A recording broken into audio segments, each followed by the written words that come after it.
Yo, wait a second. Have you ever dropped a nail into a glass of water? Ploop, sinks instantly, no hesitation.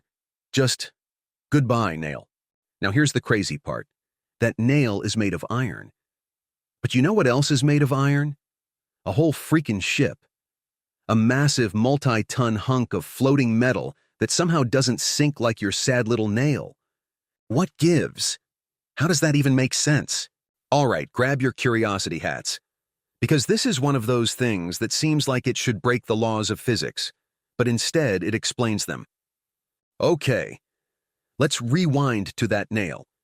It's small, it's solid, no gaps, just dense, heavy iron. So when you drop it into water, all its weight is packed into a tiny space. And that's important. Because here's the deal. Whether something sinks or floats depends on one big factor: density. Yeah, that science word we kind of remember from school. But here's what it really means in real life. Density is all about how much mass you cram into a certain volume. Water has a certain density. If something is more dense than water, boom, it sinks. Less dense, it floats. So the nail, totally more dense than water, it doesn't stand a chance. But a ship? That's where things get weird. And kind of genius. Imagine this. Take the same material as the nail, iron, and shape it into a giant hollow structure, like a big floating bowl. Now, even though the material is still dense, the overall object, the ship, is full of empty space, air, big pockets where there's no iron at all. That whole structure, when you average it out, it's actually less dense than water. And that's the secret. A ship floats not because it defies physics, but because it's designed to use physics. It's all about displacement. When you put something in water, it pushes water out of the way. The heavier the object, the more water it has to displace to stay afloat. But if it displaces enough water to match its own weight before it sinks too deep, that's when the magic happens. That's when it floats. It's called Archimedes' Principle, and honestly, this guy figured it out thousands of years ago while literally chilling in a bathtub. Legend says he shouted "Eureka!" and ran through the streets naked when he realized it. We're not saying you need to do that, but, feel the excitement. So the nail sinks because it's tiny, heavy, and doesn't push enough water out of the way. No hollow space, no help.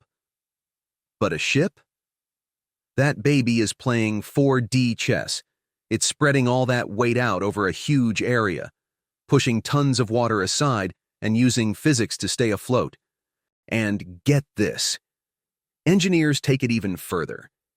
Ships are designed with a center of buoyancy and a center of gravity, carefully balanced so the whole thing doesn't tip or wobble too much.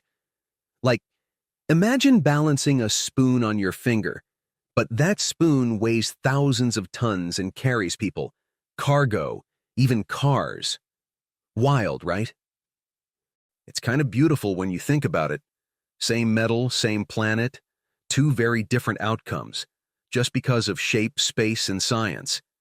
And next time you're standing by a dock, watching this giant iron beast float peacefully on the water while your keys sink like a stone the moment they fall out of your pocket, you'll know exactly why. It's not magic. It's physics. It's density. It's design. And hey, that's the kind of everyday science that's hiding all around us. Stuff we walk by without even realizing how insanely clever it all is.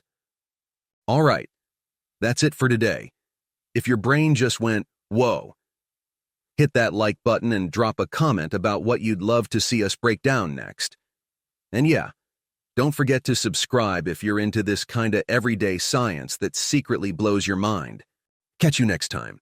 And remember, it's not about how heavy you are. It's about how you carry it.